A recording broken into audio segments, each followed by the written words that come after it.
Hello दोस्तों, आपका स्वागत है फ्री स्टडी चैनल पे। तो एक हम लोग क्वेश्चन के जरिए सारे कंप्लीट सिलेबस का रिवीजन कराने वाले हैं मैथ का। अगर आप टीआरई 4 का तैयारी कर रहे हैं और मैथ का अगर सब्जेक्ट है आपका, तो जरूरी है कि मैथ में आपका कैलकुलेशन फास्ट होना चाहिए और मैथ में कम से कम समय लेकर आपको क्वेश्चन कंप्लीट करने आना चाहिए। अगर मैथ बनाने के लिए तो बहुत सारे बच्चे ऐसे बना सकते हैं, लेकिन उनका कैलकुलेशन फास्ट नहीं होता, जिसके कारण क्या होता है, टाइम का बचत नहीं हो पाता है। तो इस सेशन के जरिए आपको दो चीजें होगा, क्वेश्चन के तहत पूरे सिलेबस का रिवीजन कराया जाएगा और साथ ही साथ आपका कैलकुलेशन फास्ट भी किया जाएगा। ये वीडियो देखने के बाद ऑटोमेटिक आपको लगेगा कि हाँ, अगर आप ये सीरीज देखते हैं तो पूरी तरह से आपका कैलकुलेशन जो होने वाला है बहुत फास्ट होने वाला है। पूरा उसमें ट्रिक के साथ साथ तरीका भी समझाया जाएगा कि आप कैसे एग्जाम में सॉल्व करेंगे कि आपका कैलकुलेशन फास्ट हो और कम समय में क्वेश्चन, मतलब सब क्वेश्चन लगभग 1 मिनट के अंदर आपका कंप्लीट होना चाहिए। किसी प्रकार का मैथ का क्वेश्चन हो, सारे क्वेश्चन, मैथ क्वेश्चन ऐसा कभी नहीं पूछता है कि 1 मिनट से ज्यादा। हाँ, कुछ क्वेश्चन 99% हम बोल सकते हैं कि ऐसा क्वेश्चन होता है जिसका सोल्यूशन आप 1 मिनट के अंदर कंप्लीट कर सकते हैं। अब बता सकते हैं कुछ क्वेश्चन ऐसा रहेगा जिसका सोल्यूशन आप 1 मिनट से अधिक लगा सकते हैं। लेकिन अभी आप अब देखते होंगे तो लगता होगा कोई भी क्वेश्चन 1 मिनट से कम में कंप्लीट नहीं होगा, लेकिन होगा। आपको ये पहला सेशन देखने के बाद ही आपको लग जाएगा। अगर आप किसी भी क्षेत्र में या वर्ग 1 to 5 के लिए आप तैयारी कर रहे हैं मैथ का, या क्लास 6 to 8 के लिए जनरल मैथ, हम कौन सा मैथ बोल रहे हैं, जनरल मैथ 6 to 8 के लिए भी और क्लास 9 10 के लिए भी और 11 12 के लिए भी, सभी को पता है कि जनरल मैथ जो होता है, जो 40 नंबर का पेपर होता है जनरल का, उसमें मैथ का 8 क्वेश्चन पूछा जाता है। अब मैथ ऐसा सब्जेक्ट है, अगर आप जानते हैं, अगर आप मैथ जानते हैं तो उसमें कंफर्म आंसर रहता है कि अगर आप जानते हैं तो कंफर्म 8 में 8 नंबर ला सकते हैं। लेकिन ऐसा और दूसरा कोई सब्जेक्ट नहीं है जिसमें 8 में 8 नंबर आप ला सकते हैं। अगर साइंस का बात करेंगे उसमें भी 8 क्वेश्चन पूछा जाता है, लेकिन ये चीजें कंफर्म नहीं है। हाँ, साइंस में भी कुछ हद तक आप ला सकते हैं, लेकिन अगर सोशल साइंस का बात करेंगे, करंट अफेयर का बात करेंगे, उसमें कभी भी कंफर्मेशन नहीं होता है। आप उसको कितना हो पढ़ ले तो आप पूरे फुल मार्क्स नहीं ला सकते हैं। लेकिन यहाँ पे मैथ ऐसा सब्जेक्ट है जहाँ पे आप फुल ला सकते हैं। इसलिए आपको मैथ सीखना जरूरी है और कैसे फास्ट कैलकुलेशन करेंगे ये भी समझना जरूरी है। आप सोच रहे होंगे कि जनरल मैथ में तो 8 ही क्वेश्चन पूछता है, अगर छोड़ भी देते हैं, नहीं भी बनता है तो मेरा सिलेक्शन हो जाएगा। अब ऐसा नहीं है। आपको पता ही होगा टीआरई 2 और टीआरई 3 का अगर कटअप देखेंगे, एक नंबर पे 400 500 ऐसे स्टूडेंट आते हैं, 200 300 एक नंबर पे स्टूडेंट देखने को मिलता है। एक नंबर से फाइट होता है, एक नंबर पे इतना सारे स्टूडेंट देखने को मिल जाता है। इसलिए आपके लिए एक नंबर इंपॉर्टेंट रहता है। इसलिए आप मैथ अगर कमजोर है तो जरूर आप इस वीडियो को देखें, और अगर मैथ का कैलकुलेशन फास्ट नहीं है तो जरूर आप इस वीडियो को देखें। तो चलिए आज का सेशन हम लोग स्टार्ट करते हैं। टेबल ऑफ कंटेंट का क्वेश्चन दिया हुआ है, जिसमें टेबल को पढ़ के आपको आंसर देना है। हम यहाँ पे सबसे पहला इंफॉर्मेशन आपको ये बताना चाह देते हैं कि आपको सबसे पहला ये काम करना है कि ज्यादातर क्वेश्चन में ये ऊपर का इंफॉर्मेशन आपको पढ़ने की आवश्यकता नहीं पड़ेगा। ज्यादातर ऐसा क्वेश्चन मिलेगा, मैक्सिमम 99% आपको क्वेश्चन देखने को मिलेगा जो इसमें ऊपर का इंफॉर्मेशन पढ़ने की जरूरत नहीं पड़े, सिर्फ जो पूछा हुआ है वो काम करे, ऑटोमेटिक आपको आंसर निकल के आ जाएगा। नीचे से ही सारा इंफॉर्मेशन समझ में आपको आ जाएगा। अगर आपको ध्यान से देखेंगे तो दिया हुआ 3 दिनों के दौरान, यहाँ पर 3 दिन आपको दिख गया होगा टेबल में, प्रिंटर पी द्वारा मौद्रिक कुल पृष्ठों की संख्या। अब देखो प्रिंटर पी द्वारा अलग अलग डे में अलग अलग यहाँ पे क्या है, पेजों की संख्या प्रिंट किया जा रहा है। वैसे क्यू द्वारा दिया गया है, तो ये दोनों द्वारा जो किया गया है इसका अनुपात पूछा है। मतलब सिंपल क्या है कि इसके साथ इसका अनुपात पूछा हुआ है, तो वैसे ये जो को जोड़ के इसको जोड़कर क्या कर देना है, भाग कर देना है। अब यहाँ पे बच्चे क्या करेंगे, अब यहाँ पे अपना जो स्टूडेंट करेंगे उसके बारे में हमें यहाँ पर चर्चा करना चाहिए। वो क्या करेंगे, इसको तीनों को जोड़ेंगे, ये तीनों को जोड़ेंगे, और जोड़ने में वो अपना टाइम को बर्बाद करेंगे। जोड़ने का तरीका क्या होगा, अब यहाँ पे ध्यान से देखिए, पूरा कंसंट्रेशन आपको इधर होना चाहिए बोर्ड की ओर। हम यहाँ पे क्या करेंगे, जोड़ने का तरीका हम क्या अपनाएंगे, और इसको हम बिना कुछ किए डायरेक्ट लिख देंगे कि ये कितना आएगा। डायरेक्ट हम लिख देंगे 400। अफसोस में पड़ जाएगा कि ये कैसे डायरेक्ट हम लिख सकते हैं, तो जोड़ना तो पड़ेगा ही ना। इसको भी डायरेक्ट हम जोड़ के लिख सकते हैं कितना, अगर 100 260 और 260 में 100 जुड़ेगा कितना हो जाएगा, ये हो जाएगा 360। आप सोच रहे होंगे कि ऐसा कैसे है कि हम यहाँ पर देखें और जोड़ के लिख दिए। अब ध्यान से यहाँ पे देखिएगा हम क्या बोल रहे हैं। देखो जोड़ने का तरीका क्या है, यहाँ पर 180 दिख रहा है, यहाँ पर 20 एक्स्ट्रा दिख रहा है, इस 20 को क्या करना है, इसमें दे देना है। जैसे ही 20 को देंगे तो ये 200 हो जाएगा, ये 100 हो जाएगा, 200 100 300 301 400। कुछ करने की जरूरत पड़ा है क्या, डायरेक्ट निकल के आ गया 400। यहाँ पर देखिए 85 दिख रहा है, पहले इसको 100 बनाते थे, इसमें से कितना देना पड़ेगा हमको, 15 देना पड़ेगा।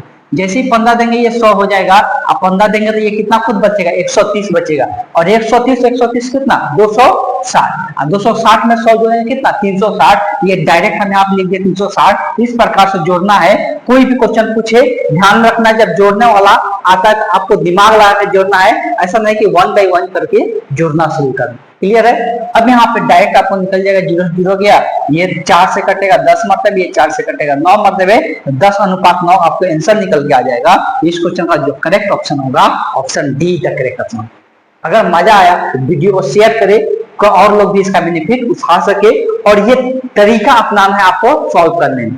क्लियर है। चलिए चलते हैं नेक्स्ट क्वेश्चन देखते हैं।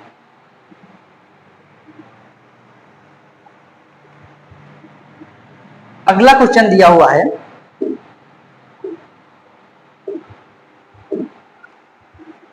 अगला क्वेश्चन क्या दिया हुआ है, बोला गया है कि एक निहारा ठीक 25 वर्ष की उसका उम्र है, पुनीत है जो 30 वर्ष का उसका उम्र है। बोला है कितना साल पहले उसका उम्र का, दोनों का उम्र का अनुपात जो होगा कितना होगा, 3:4 होगा, मतलब 3/4 होगा।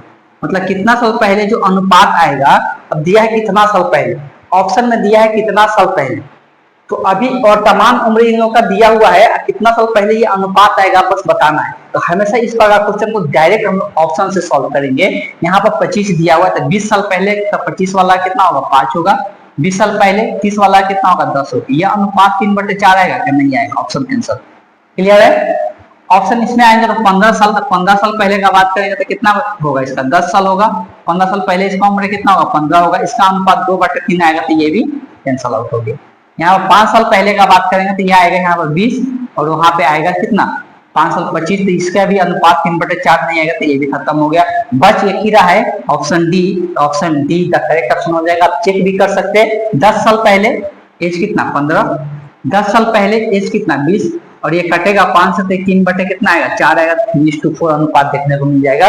इस क्वेश्चन का जो करेक्ट ऑप्शन होगा option D the correct option होगा। बहुत इत्मीनान से क्वेश्चन को देखना है और इस प्रकार से आइडिया लगाना है कि हम कैसे सॉल्व करेंगे। आप सोचे होंगे कि चलिए हम इतना जल्दी, जब एग्जाम में बैठे रहेंगे तो इतना दिमाग कैसे लगेगा कि क्या करना है। तो ऐसा तभी होता है जब आप क्वेश्चन का रिवीजन ज्यादा करते हैं, तब ज्यादा क्वेश्चन सॉल्व करते हैं तब। अगर क्वेश्चन आप ज्यादा मैथ में सॉल्व नहीं करते हैं और सोचते हैं कि आपका कैलकुलेशन फास्ट हो जाए, तो ये कभी नहीं होने वाला है। कोई भी यूट्यूबर, गारंटी के साथ हम कहते रहते हैं, कोई भी यूट्यूबर कितना भी शॉर्टकट तरीका आपको सिखा दे, आप एग्जाम क्वालिफाई नहीं कर पाइएगा मैथ में। अगर आप जो बोल रहे ध्यान सुनिएगा, अगर आप मैथ का प्रैक्टिस क्वेश्चन नहीं करते हैं, बैठकर कॉपी पेन उठाकर उसको सॉल्व नहीं करते हैं, सोचिए अगर आप ट्रिक सीख कर हम एग्जाम क्वालिफाई कर ले, ऐसा कभी भी संभव नहीं है।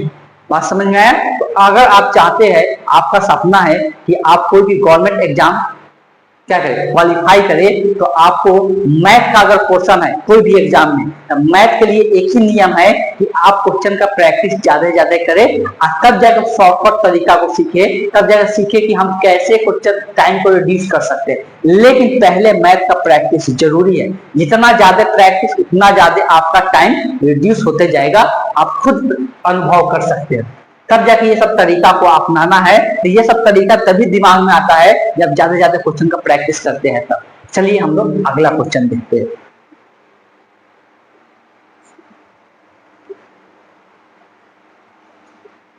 अगला क्वेश्चन है, ये है क्षेत्रीय मिति से क्वेश्चन दिया हुआ है। ठीक, क्षेत्रीय मिति का क्वेश्चन दिया हुआ है। बोला है बेलनाकार बर्तन है, बेलनाकार मतलब सिलेंडर। सिलेंडर का बात करते हैं तो सिलेंडर का आकृति कैसा होता है, सिलेंडर का आकृति इस प्रकार से दिखता है। थोड़ा बहुत आपको इन्फॉर्मेशन सब चीज का पता होना चाहिए।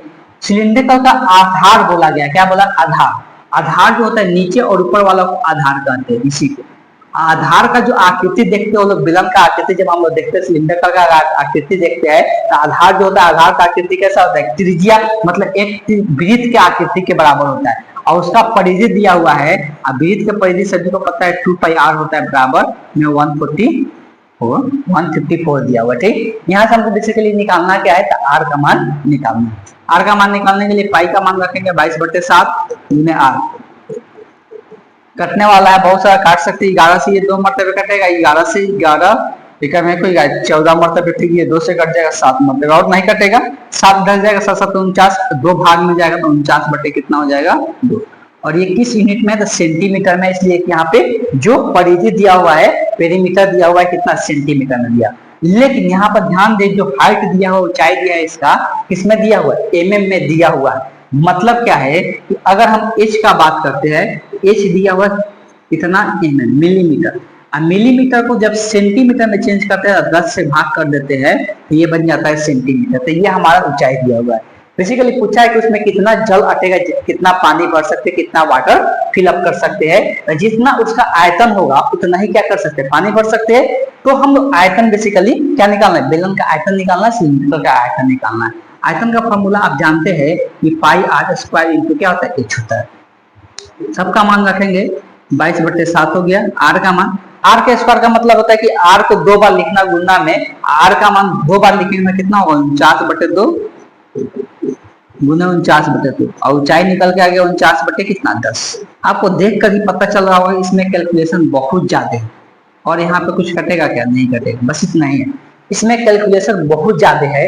अब इसको गुना भाग जब हम करेंगे, ध्यान समझिएगा जो बात बोल रहे हैं, जब इसको हम गुना भाग करेंगे और गुना भाग करके निकालेंगे, तो आपका टाइम बहुत ज्यादा जा चुका रहेगा।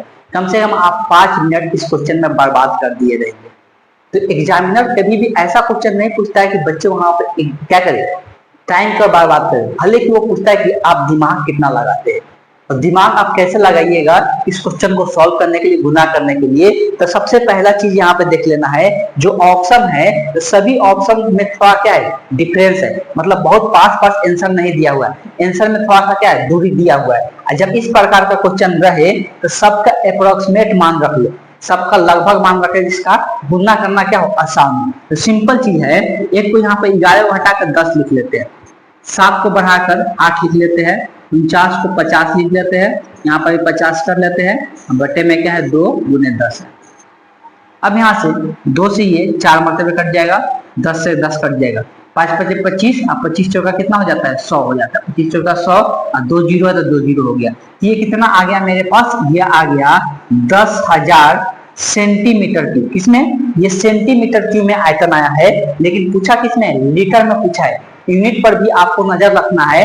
लीटर का मतलब अगर इसको लीटर में चेंज करना चाहते हैं तो 1000 से क्या करना पड़ता है, भाग करना पड़ता है, 3 जीरो से 3 जीरो कट जाएगा, तो 10 लीटर निकल के आता है। और 10 लीटर आप देख सकते हैं किसके करीब आंसर आपको दिख रहा है, बस एक ही ऑप्शन दिख रहा है इसके करीब, ऑप्शन ए। इस क्वेश्चन का जो करेक्ट ऑप्शन होगा, ऑप्शन ए द करेक्ट होगा। इसमें आपको इस प्रकार क्वेश्चन में देखकर आपको लग रहा है कि हाँ सच में अब मेरा कैलकुलेशन इस प्रकार से फास्ट हो सकता है, तो वीडियो को लाइक करें, वीडियो को जम कर शेयर करें लोगों के पास, जो कि जिससे क्या हो और लोग भी इसका बेनिफिट उठा सके। तो चलिए चलते हैं, नेक्स्ट क्वेश्चन देखते हैं।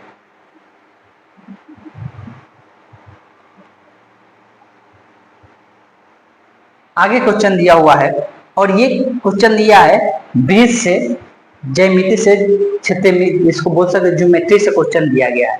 जो दिया गया है कि 2 वृत्त है, इसका थोड़ा सा कॉन्सेप्ट आपको पहले बता देते हैं, तब हम इस क्वेश्चन के डिस्कशन पे आएंगे। देखिए जब भी हम लोग 2 वृत्त ड्रॉ करते हैं, जब भी हम 2 वृत्त ड्रॉ करते हैं, मान लेते हैं कि यही 2 वृत्त है, एक वृत्त का त्रिज्या मान लेते हैं R1 है, एक दूसरे वृत्त का त्रिज्या जो है R2 है, ठीक।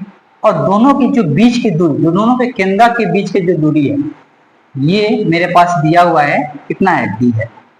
तो देखिए इसमें जब भी हम लोग टेंजेंट ड्रॉ करते हैं, 2 वृत्त ऐसा हो जो एक दूसरे को स्पर्श ना करे, तो टेंजेंट जब ड्रॉ करते हैं, यहाँ पे हमको 2 प्रकार के टेंजेंट नजर आता है। एक आता है कि यहाँ से ऐसे ड्रॉ कर, टेंजेंट मतलब क्या होता है, जो स्पर्श करके जाए, ये एक प्रकार का टेंजेंट हो गया, यहाँ से यहाँ जहाँ पे स्पर्श करता है। दूसरा एक टेंजेंट हमको देखने को मिलता है, वो क्या, ऐसे तिरछा ड्रॉ करेंगे तो तो दो प्रकार का टेंजेंट हमको नजर आता है यहाँ से। तो देखिए ध्यान सुनिएगा, जो ये तिरछा वाला नजर आ रहा है टेंजेंट, इसको हम लोग क्या कहते हैं, ट्रांसवर्स कॉमन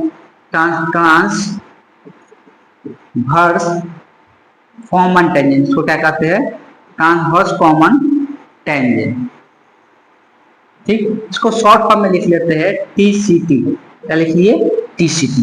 दूसरा क्या हमको नजर आता है कि जब आप यहाँ पे नजर दौड़ाएंगे तो आपको दिखेगा, इसको हम लोग बोलते हैं डायरेक्ट कॉमन टेंजेंट। इसको क्या कहते हैं, direct common tangent. Direct common tangent, इसको शॉर्ट फॉर्म में लिख लिया DCT। ठीक है, क्लियर है।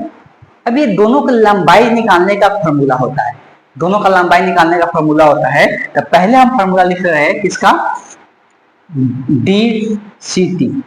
इसका लंबाई निकालने का फॉर्मूला क्या होता है, तो रूट अंडर D²। डी क्या होता है, ये दोनों के बीच की दूरी होता है, माइनस R1 माइनस R2 के द होल स्क्वायर। और अगर TCT का बात करेंगे, TCT का, इसका फॉर्मूला जो होता है D² minus R1 plus R2 के द होल स्क्वायर। ये दोनों फार्मूला पर, यही दोनों टेंजेंट का लंबाई निकाल के क्या करना है, इसका योग निकाल लेना है, इसका सम निकाल लेना है। क्लियर है। तो हमको ये दोनों का सम निकालना है, तो पहले दोनों का लंबाई हम निकालते हैं। तो दोनों का लंबाई निकालेंगे, पहले DCT का लिखते हैं। तो D का मान यहाँ पर कितना, दोनों के बीच की दूरी 36 दिया हुआ है, 36 का square minus R1 minus R2 करना है। तो एक 15 है और एक कितना है, 9 है। तो 15 में से 9 घटेगा, कितना बचेगा, 6 बचेगा। तो 6 का स्क्वायर हो जाएगा। अगर TCT का बात करेंगे, तो TCT का D का स्क्वायर मतलब कितना, 36 के square minus R1 plus R2 करना है। तो 15 में अगर 9 जोड़ देते हैं तो कितना हो जाएगा, 24 हो जाएगा। तो यहाँ पर 24 के स्क्वायर हो जाएगा। अब देखिए यहाँ पर स्क्वायर भी थोड़ा सा बड़ा आ गया। अब इस प्रकार का जो स्क्वायर सॉल्व करने के लिए ये भी तरीका बताया गया, ऐसा नहीं कि नहीं बताया गया। 26 का अगर स्क्वायर, 36 का स्क्वायर निकालना है, या तो आप याद रखे होंगे, या दूसरा तरीका होता है 6 का स्क्वायर कर दो 36, 3 का स्क्वायर कर दो 9, और करना क्या है, ये तीनों को गुना कर देते हैं। 36 18 गुना के 36, एक इधर से एक छोड़ के क्या करते हैं, जोड़ देते हैं। 6 9 12, 22 कितना हो जाएगा, 56 हो जाएगा। इस बात को ध्यान में रखना है। तो अगर यहाँ से हम लिख लेते हैं मान, तो क्या निकल के आएगा, अगर DTC का मान देखेंगे तो ये हो जाएगा 1296, 36 हो जाएगा। और TCT का मान देखेंगे रूट अंडर, ये हो जाएगा 1236, 24 का स्क्वायर जो होता है 576 होता है, ये 576, तो याद नहीं होना चाहिए। अब इसको घटा कर लिखते हैं, तो इसको घटाएंगे तो कितना आ जाएगा, ये आ जाएगा 1260 हो जाएगा, यही बचेगा ना 1260। और इसको घटाएंगे, ये कितना बचेगा, 0 2 ही बचेगा ना, हाँ 12 में से 5 जाएगा 720, यही तो है। इसी दोनों का क्या करना है, हमको योगफल निकालना है। ध्यान देना है अब ऑप्शन पे, ऑप्शन नहीं ध्यान दीजिएगा तो आप सोचते रह जाइएगा, कोई फायदा नहीं है। ऑप्शन का हर एक जगह बेनिफिट लेना है, ऑप्शन का बेनिफिट हमको हर एक जगह लेना है। यही दोनों का योगफल निकालना है, इसका किसका, एक 1260 का प्लस में एक किसका 720 का। दिख रहा है कि दोनों में सबसे पहले कॉमन आपको दिख रहा है, 6 दिख रहा है, मतलब ये भी 36 से कटेगा, ये भी क्या होगा 36 से कटेगा, ये भी 36 से कटेगा, ये भी 36 से कटेगा, तभी जाके 6 कॉमन हो सकता है। तो डायरेक्ट आपके दिमाग में जाना चाहिए, अगर इसको 36 में ब्रेक करते हैं तो पहले एक 6 लिख लेते हैं, 6 गुने 6, पहले एक बार 6 बार रफली लिख लेते हैं। तो 6 लिखेंगे तो 6 से कटेगा 6 के बाद 6 का 210, तो एक बार में 6 से काटेंगे तो 210 आएगा। फिर इसको 6 से काटेंगे, तो फिर इसको 6 से काटेंगे तो कितना है, 36 18 और 3 बचेगा, तो 5 6 के तो 35 हो जाएगा। क्लियर है। अब यहाँ पर भी ये भी 2 बार 6 से कटेगा, तो एक बार काटेंगे तो 6 का मेरे को 6 बचेगा, कितना रफ पर लिखते हैं, 6 का मेरे को 1 बचेगा, 6 गुना के 12 120 होगा। फिर 6 से काटेंगे तो 6 गुना के 12, 6 गुना के 2 बचेगा, 6 गुना के 12 20 बचेगा, यही होगा ना। अब यहाँ से भी 6, यहाँ से भी 6 बाहर निकल जाएगा, तो मतलब ऑप्शन सब में 6 दिख रहा है। अब 6 के बाद और भी कॉमन दिख रहा है, √5 भी कॉमन दिख रहा है, वहां पर √6 कॉमन दिख रहा है। अब देखिए 35 को हम क्या लिख सकते हैं, 35 को लिख सकते हैं √7 गुने √5, 20 को क्या लिख सकते हैं, √5 गुने √4 लिख सकते हैं, √5 गुने √4 लिख सकते हैं, 4 5 20 होता है। तो मतलब यहाँ से 5, यहाँ से √5 निकल रहा है, मतलब √5 बाहर निकलेगा। ये तो क्लियर हो गया। यहाँ से 6 निकल गया, यहाँ 35 को लिख सकते हैं √7 गुने √5, यहाँ से भी 6 निकल जाएगा और 20 को लिख सकते हैं √5 गुने √4। आपको दिख रहा होगा कि √5 तो कॉमन हो जाएगा, √5 इसमें कॉमन हो रहा है, यहाँ पर बच क्या रहा है तो √7 बच रहा है, तो √7 यहाँ पर एक ही ऑप्शन में आपको दिख रहा है, तो option A is the correct option होगा इस क्वेश्चन का। जहां पे आपको नजर आए ऑप्शन, ऑप्शन का हेल्प लेना है और कम समय में बनाने की कोशिश करना है।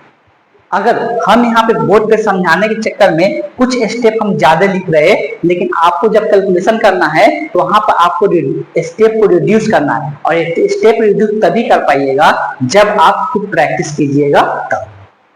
चलिए चलते हैं नेक्स्ट क्वेश्चन देखते हैं।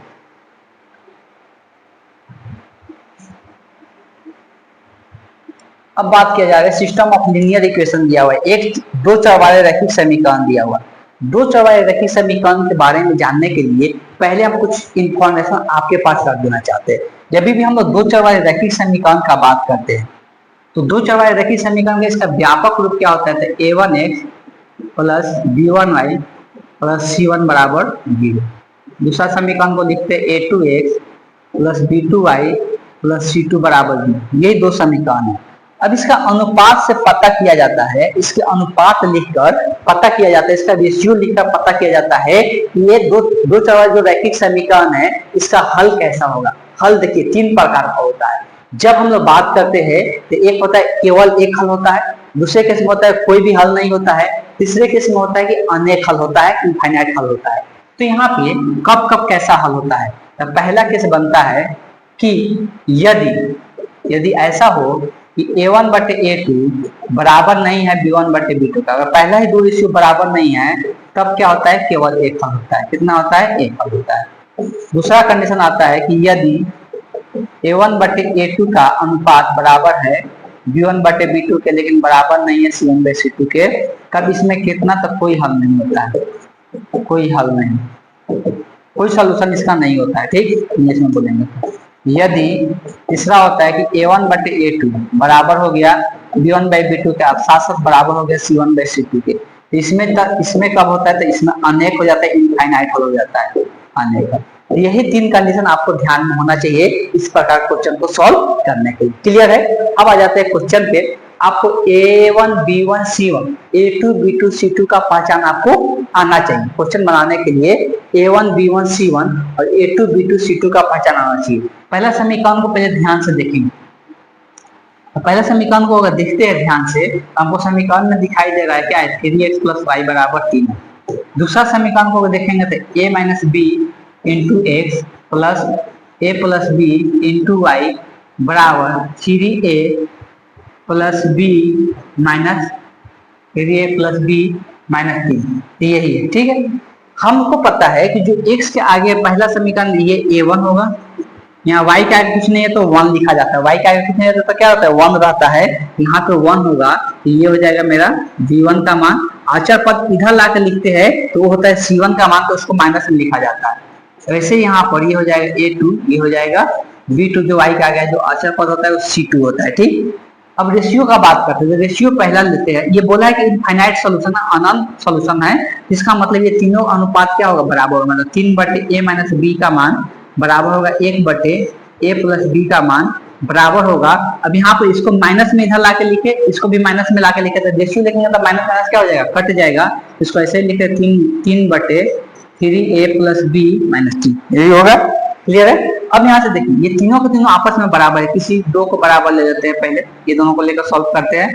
तो 3a गुना करेंगे तो ये हो जाएगा 3a प्लस 3b, ऐसा बचेगा a माइनस में। इसको a इधर लाएंगे तो a प्लस में इधर आएगा तो माइनस में, तो घटेगा तो 2a। 3b है उधर से आएगा प्लस में, इधर माइनस में आएगा तो प्लस में, तो ये क्या हो जाएगा जुड़ के 4b हो जाएगा बराबर 0। चाहते हैं तो इसमें से पहले क्या करें, दो को कॉमन करके हटा देते हैं, इसलिए दो उधर लेके जाएंगे 0 हो जाएगा, तो a प्लस 2b बचेगा बराबर 0। अब क्या करना है, अब इसको फिर से इसमें ये दोनों को साथ में लेंगे तो एक और समीकरण बनेगा। अब दो समीकरण बनेगा, दो समीकरण को हल करके क्या करना है, ए और बी का मान निकालना है। लेकिन यहाँ पे हमको ऐसा नहीं करना है, यहाँ पे ऐसा नहीं करना है, इस बात को ध्यान रखना है। ठीक है, थोड़ा सा वेट कर लें।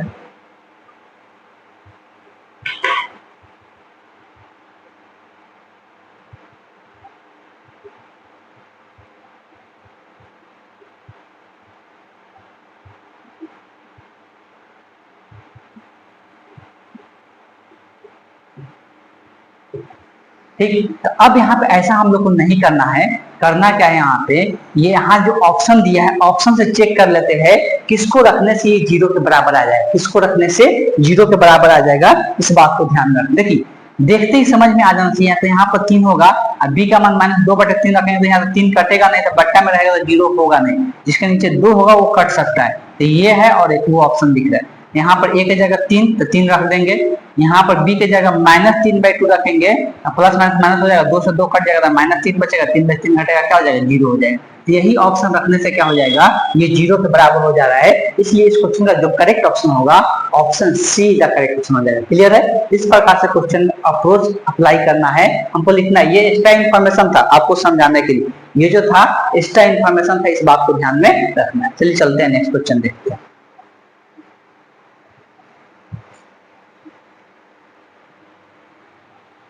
अब यहाँ पे है, अब आया है चोर पुलिस का खेल, हम लोग बोल सकते हैं, ज्यादातर इस प्रकार का क्वेश्चन देखने को मिलता है। अब यहाँ पर बात किया जा रहा है, मान लीजिए P इतना के लिए, अच्छा P नहीं है, यहाँ पर ध्यान रखना है ये A है, ये A है, A इसको बना देना है। क्लियर है। अब यहाँ पे क्वेश्चन में दिया हुआ है कि A जो है 8 किलोमीटर प्रति घंटा की चाल से गति करते हुए 8 घंटे के बाद फिर बीच चलना शुरू करता है, उसी बिंदु से लिखा हुआ है कि साइकिल पर चलना शुरू करता है। तो यहाँ पे कि ए जो है 8 किलोमीटर पर आवर के चाल से चल रहा है, 8 घंटा बाद स्टार्ट कर रहा है बी चलना, तो बोला जा रहा है कि बी जो है ए को कितने दूरी के बाद वो उसको पकड़ लेगा।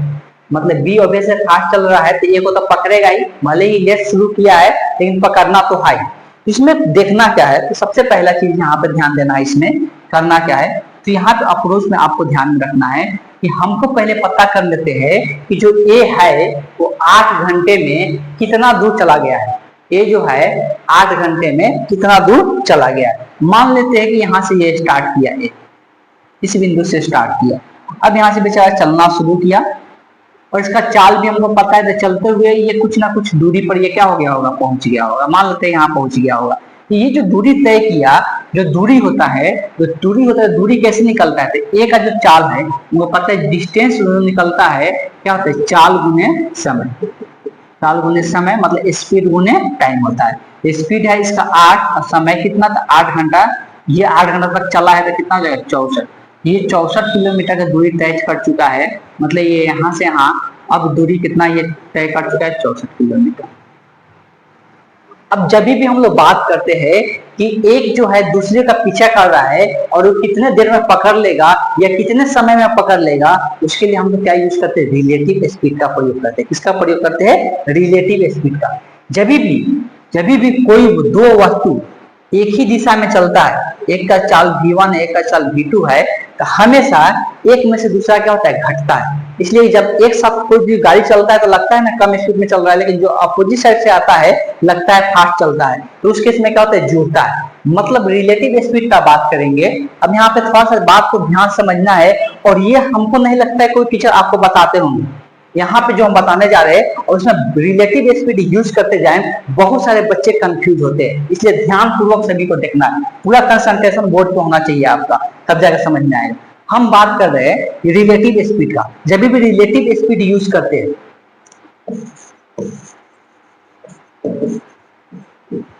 रिलेटिव स्पीड का बात करते हैं, तो जो रिलेटिव स्पीड होता है वो भी क्या होता है, डिस्टेंस अपॉन टाइम होता है। क्या होता है, डिस्टेंस अपॉन टाइम होता है।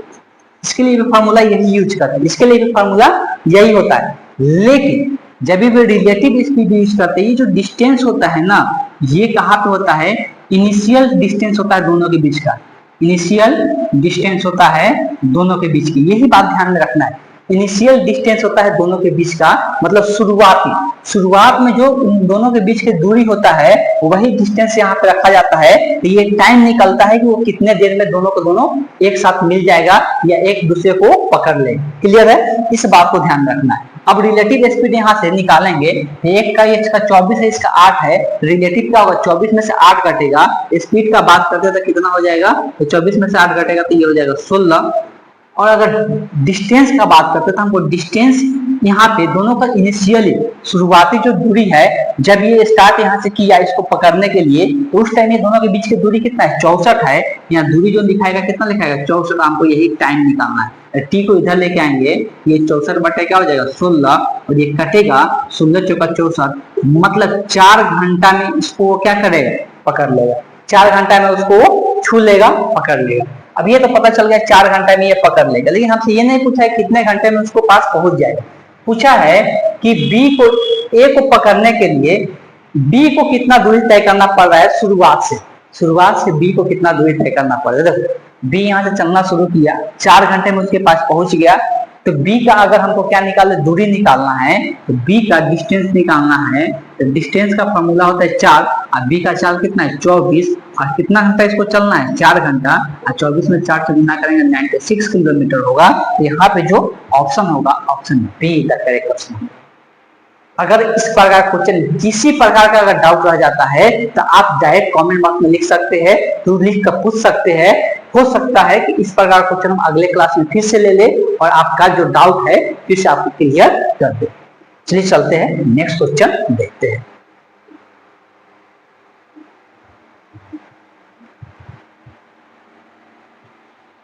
अब अगर बात करते हैं, यहाँ पे बात हो रहा है एक रमेश है। क्वेश्चन को थोड़ा सा समझना बहुत जरूरी होता है, और क्वेश्चन को समझने के साथ काम भी करना जरूरी होता है। अब क्वेश्चन के साथ पढ़ते के साथ साथ कुछ वर्क नहीं करते चले, उसको लिखते ना चले, तो क्या होगा, फिर इसको बनाने में बहुत तकलीफ होता है, फिर बार बार उस क्वेश्चन को पढ़ना पड़ता है। एक रमेश है, ठीक है, रमेश है, मान लेते हैं, चलो रमेश है। तो रमेश है, रमेश को क्या बोला जा रहा है कि 130 पुस्तक खरीद रहा है, और एक बुक का कीमत कितना है 200 रुपए है। तो बुक खरीद रहा है 130 वो, और एक का कीमत 200 है। तो हमको सीपी तो पता चल ही जाएगा। सीपी जो होगा, सीपी मतलब होता है कॉस्ट प्राइस, टोटल कॉस्ट कितना लगा। तो एक का दाम है 200, तो 130 का दाम कितना हो, 130 बटे 200 हो जाएगा। क्लियर है, बस इतना लिख लेते, ये सीपी होगी। आगे बोला गया है कि वो अब क्या करे, उस पुस्तक को बेच रहा है अलग अलग दामों पे। कुछ पुस्तक अलग दाम पे बेच रहा है, कुछ पुस्तक अलग दाम पे बेच रहा है। मेरा मकसद परसेंटेज निकालने के लिए, अगर परसेंटेज का बात किया है, गेन परसेंटेज निकालने के लिए, गेन परसेंटेज का फॉर्मूला क्या होता है, गेन बटे सीपी गुने क्या होता है 100 करते हैं। मतलब मेरा मकसद ये है कि हमको गेन पता करना है, न कि मेरा मकसद ये है कि एसपी पता करना है। एसपी से भी गेन निकलता है, सभी को पता है, सारे बच्चे जानते होंगे गेन जो निकलता है, जो लाभ निकलता है, एसपी माइनस क्या करते हैं सीपी निकलता है। तो बहुत सारे बच्चे क्या करेंगे, इस क्वेश्चन को देखते ही पहले वो क्या चाहेंगे कि वो चाहेंगे कि हम एसपी निकाल लो, क्या चाहेंगे कि एसपी निकाल लो, लेकिन यहां से ही उनका प्रॉब्लम शुरू होता है। इसीलिए बोल रहे हैं कि जब तक आप ज्यादा क्वेश्चन का प्रैक्टिस नहीं कीजिएगा, यहीं से आप फंसना शुरू कीजिएगा। हम यहाँ पे एसपी का बात ही नहीं करेंगे। अब क्यों नहीं करेंगे उसको समझाना चाहते हैं। हमको यहाँ पे सिर्फ गेन का बात करना है, हमको गेन निकालना है, डायरेक्ट हम लोग गेन पर चलेंगे, एसपी का कोई जरूरत हमको नहीं है। देखिए वो क्या कर रहा है कि आधी जो पुस्तक है, ध्यान समझिए, आधी पुस्तक कितना में बेच रहा है 300 में। मतलब डायरेक्ट आपको गेन देखना है, खरीदा कितना था 200 में, बेच कितना रहा है 300 में। मतलब एक पुस्तक पे कितना तक कमा रहा है 100 रुपए, मतलब गेन कितना हो रहा है, लाभ कितना हो रहा है 100 का। क्लियर है। अब देखिए गेन, टोटल गेन निकालने के लिए आधी मतलब क्या है, 130 का आधा कितना 65, 65 पर 65 पुस्तक को उसको कितना 100 का लाभ हुआ है एक पर, तो 65 पर कितना हो जाएगा, 65 गुने 100 हो जाएगा। तो ये 65 वाला का लाभ निकल गया। अब बताया जा रहा है, बोला जा रहा है जो पुस्तक है ना, पांचवा भाग मतलब जितना पुस्तक है उसका 1/5, उसका 5वां भाग कितना में बेचा जा रहा है, 350 में बेचा जा रहा है। ठीक है, उसके आगे वाला ही पढ़ लेते हैं। और शेष पुस्तक जो बच जाता है उसको क्या करता है, क्रय मूल्य पर ही बेच देता है, मतलब जो सीपी है उसी पर बेच देता है। जब जितना में खरीदा उतना ही बेचेगा तो उसको तो कोई लाभ नहीं होगा, तो उसमें हमको लिखने की जरूरत भी नहीं है, ऑब्वियस है, तो कोई जरूरत हमको नहीं है।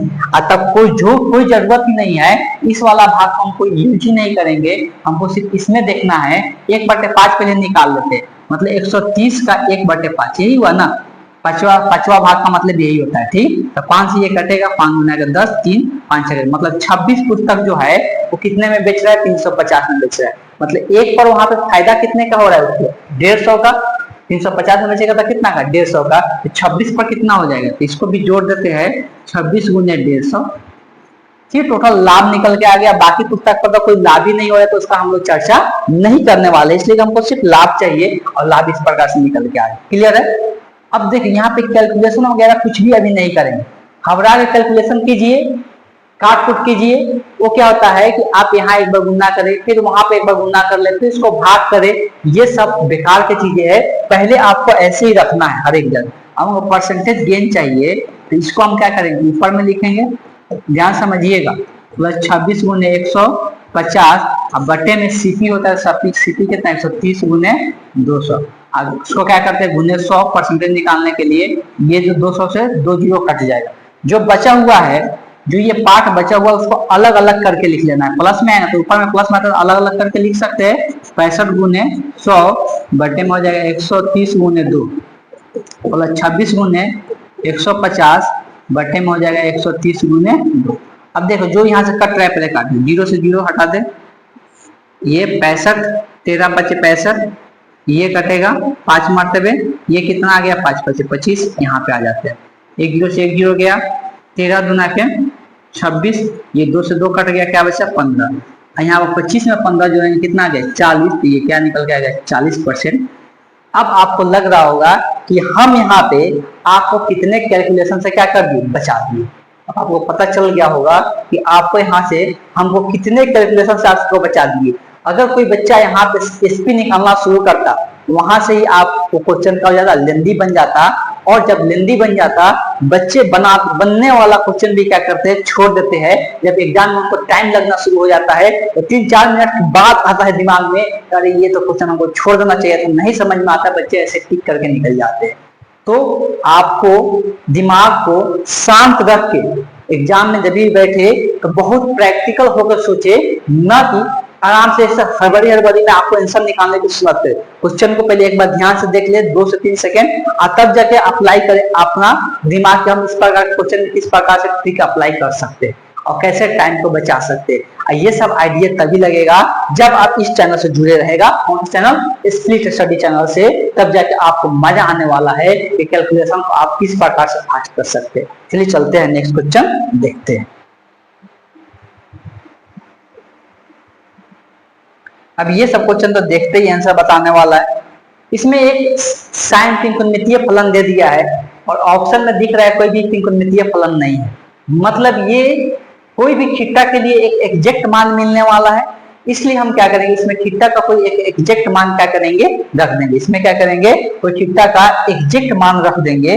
और यहाँ पे एग्जैक्ट मान का बात करते हैं तो हम 45 रखते हैं। 90 और 0 रखने से और ज्यादा फायदा होता है, लेकिन 90 और 0 इसलिए नहीं रख रहे, इस पर 90 और 0 पर बहुत सारा फलन क्या होता है, अनडिफाइंड होता है, जिसके कारण सॉल्व करना क्या हो जाता है, मुश्किल हो जाता है। इसलिए 45 रखते हैं। कॉसेक 45 पर √2 माइनस साइन 45 1/√2 इंटू यहाँ पे सेक 45 √2 माइनस कॉस 45 1/√2 इंटू यहाँ पे ये 1 1 1 करके कितना हो जाएगा, जितना कम लिखो उतना अच्छा है। ये दोनों सेम है तो स्क्वायर हो जाएगा, √2 माइनस 1/√2 के द होल स्क्वायर, और गुने में आएगा 2।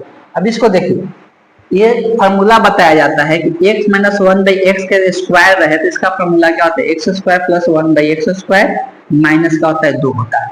ये डायरेक्ट होता है, अगर याद है डायरेक्ट यूज करेंगे, या 2 ये भी लिखा जाता है तो एक साइड कट जाता है, यही बचता है, यहाँ से डायरेक्ट यूज करते हैं। यहाँ पे क्या हो जाएगा, 2 का स्क्वायर प्लस 1/2 के स्क्वायर 1/2 हो जाएगा, यहाँ पे माइनस में 2 बचेगा, अब पूरा के साथ गुना किसका है, 2 का, 2 से 2 कट गया, बचा क्या 1/2 गुना 1/2 करके बना। बस सिंपल है। और ये क्वेश्चन को देखते ही आप 1 मिनट के अंदर आप क्वेश्चन को बना सकते हैं, 30 सेकेंड के अंदर आप बना सकते हैं। इतना लिखने की भी जरूरत नहीं है, इनका प्रैक्टिस अच्छा होगा तो। क्लियर है? चलिए चलते हैं नेक्स्ट क्वेश्चन देखते हैं।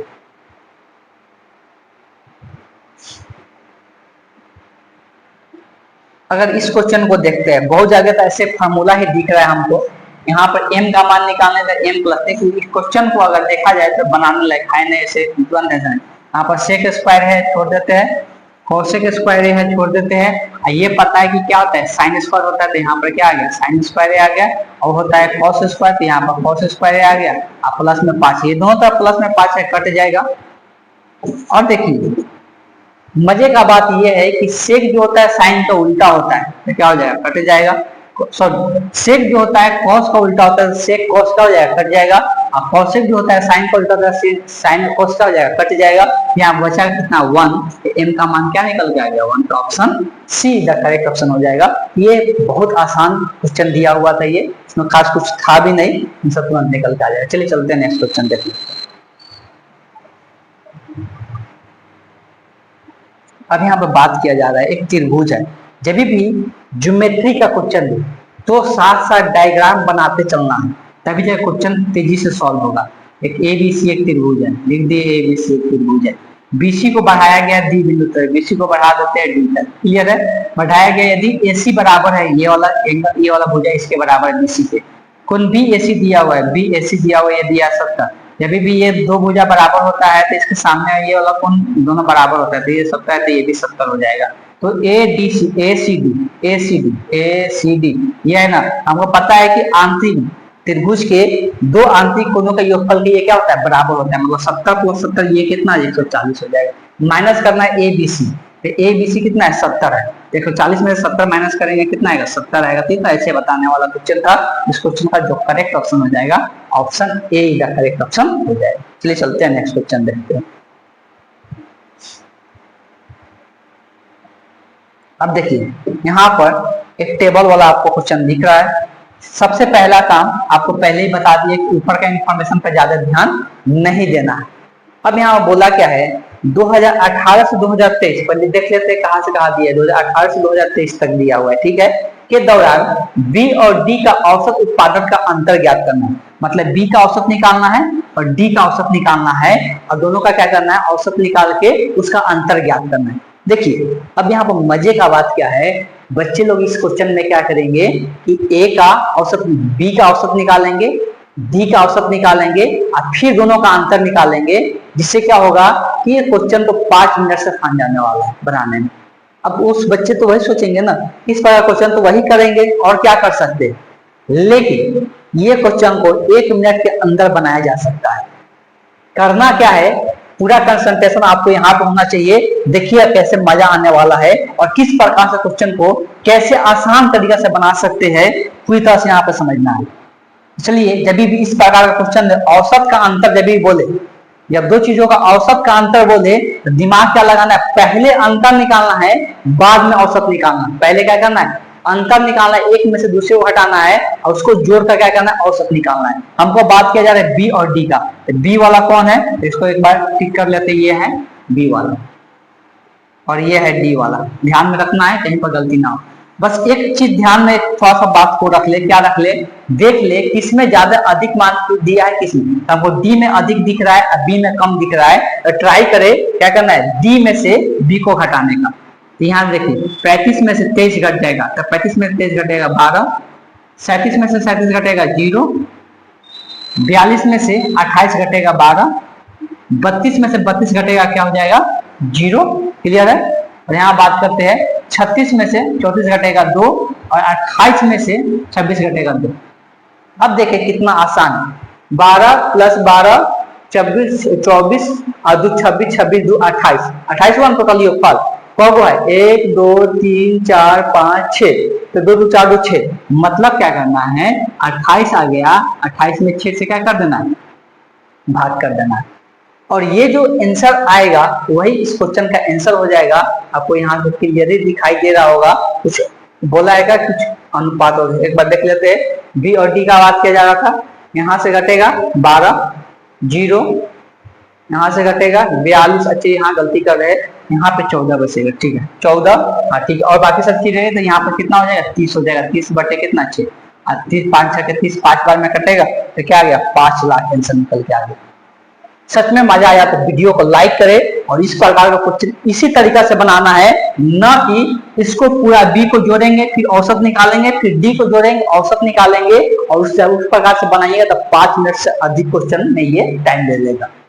तो ये तरीका अपनाना है एग्जाम में। आपको यहाँ से अब लग गया होगा कि जब ये तरीका अपनाइएगा तो 1 मिनट के अंदर आप क्वेश्चन का आंसर दे सकते हैं। वीडियो पसंद आया तो लोगों के पास शेयर कर, जो भी गवर्नमेंट जॉब का तैयारी करे सभी के पास शेयर कर देना है कि इसका लुत्फ उठा सके और अपना कैलकुलेशन को फास्ट कर सके। ये चैनल खुला ही है कि मैथ का आप स्ट्रॉन्ग बना ले और आपको हर एक जगह देखने को मिले कि कैलकुलेशन आपका इतना फास्ट हो जाए कि फिर आप कंपटीशन में पीछे नहीं रहिएगा। चलिए चलते हैं, नेक्स्ट क्वेश्चन देख लेते हैं, शायद आज का वो लास्ट क्वेश्चन होगा। यहाँ पे दिया हुआ है, अब देखिए ये भी मजेदार क्वेश्चन है, देखकर तो लग रहा होगा कि इस क्वेश्चन को बनाने में आधी आने वाला है। बोला है निम्नलिखित में से कौन सा जो फ्रैक्शन है वो सबसे बड़ा फ्रैक्शन। अब देखो देखकर तो लग रहा है नीचे का एलसीएम निकाल के भी नहीं बना सकते। एक तरीका होता है बच्चे का कहते हैं नीचे का एलसीएम लेके नीचे वाला का सेम कर लेते हैं और उसके बाद ऊपर वाला का तुलना कर लेते हैं, लेकिन ऐसे हम लोग नहीं कर सकते। यहाँ पर सेम एलसीएम निकालने में तो आधी आ जाएगा, एलसीएम निकाल कर तो बराबर कर नहीं सकते। तो और तरीका क्या है? तो देखो तरीका ये होगा कि ये जो ऊपर और नीचे है ना, इसका अंतर पे ध्यान देना है, इसके अंतर पे, इसके लगभग अनुपात पे ध्यान देना है कि कितना लगभग आने वाला है। देखिए ये 3 है और ये 7 है, तो अगर अनुपात में अंतर देखेंगे तो यहाँ पे लगभग 3 गुना के 6, ये कितना दोगुना से अधिक है, 2 से अधिक, 2 से मतलब 2 दशमलव कुछ आएगा, यही ना। और ये तो बहुत ज्यादा आएगा, ये क्या आएगा बहुत ज्यादा आएगा, तो ये 7 7 49 मतलब 7 दशमलव कुछ आने वाला है। और इसका देखेंगे तो ये दोगुना से कम है, मतलब 1.9 आने वाला है। और ये देखेंगे तो लगभग दोगुना से ज्यादा है, मतलब 2.8 या 7 आने वाला है। यही लगभग अंदाजा लगा ला है, ठीक है। यहाँ पे 29 दिया कितना होता है, 29 दिया अगर देखेंगे तो 80 90 के आसपास हो जाता है, 3 कम होगा, तो लगभग ये 3 के करीब है। और ये 42 गुना के 41 गुना के 82 होगा, जो कि मतलब 2 से थोड़ा क्या है कम है। अब देखो जिसमें सबसे कम दिख रहा है उसी का मान क्या होगा सबसे अधिक होगा। ये कितना दिख रहा है 1.9 दिख रहा है, बाकी तो सब अधिक अधिक है, मतलब इसका मान सबसे अधिक आपको देखने को मिलेगा अगर इसका हम बात करेंगे इस वाले फ्रैक्शन का। तो जिसमें सबसे लगभग, फिर से एक बात ध्यान सुन, ये 3 गुना के मतलब 2 दशमलव कुछ आएगा, 2.1 मान लेते हैं। ये 7 7 49, उसके बाद दूसरा आएगा तो 7.2 मान लेते हैं। और ये 42 मतलब 2 से गुना करते हैं तो ये अधिक हो जाएगा, मतलब 2 से थोड़ा कम आएगा तो 1.9 मान लीजिए। यहाँ पर 2 से अधिक आ रहा है और साथ साथ ये 3 के करीब आ रहा है, इसलिए 2.8 मान लिए। जिसका मान सबसे कम दिख रहा है फ्रैक्शन में, उसी का मान यहाँ पे क्या होगा सबसे अधिक होगा। तो इस क्वेश्चन का जो करेक्ट ऑप्शन होगा option D the correct option हो जाएगा। तो यहाँ पे मैथ लेकर ही आया गया है कि आपका कैलकुलेशन पूरी तरह से फास्ट कर देना है। अगर आप कोई भी गवर्नमेंट जॉब का तैयारी कर रहे हैं तो देखिएगा कुछ दिनों के बाद आप चैनल से सिर्फ जुड़े रहे और कुछ दिनों के बाद आपको दिखेगा कि मैथ में कैलकुलेशन आपका फास्ट हो चुका है। तो चलिए आज का सेशन हम इसी के साथ समाप्त करेंगे। नेक्स्ट क्लास में हम और भी क्वेश्चन का डिस्कशन करेंगे। Thank you.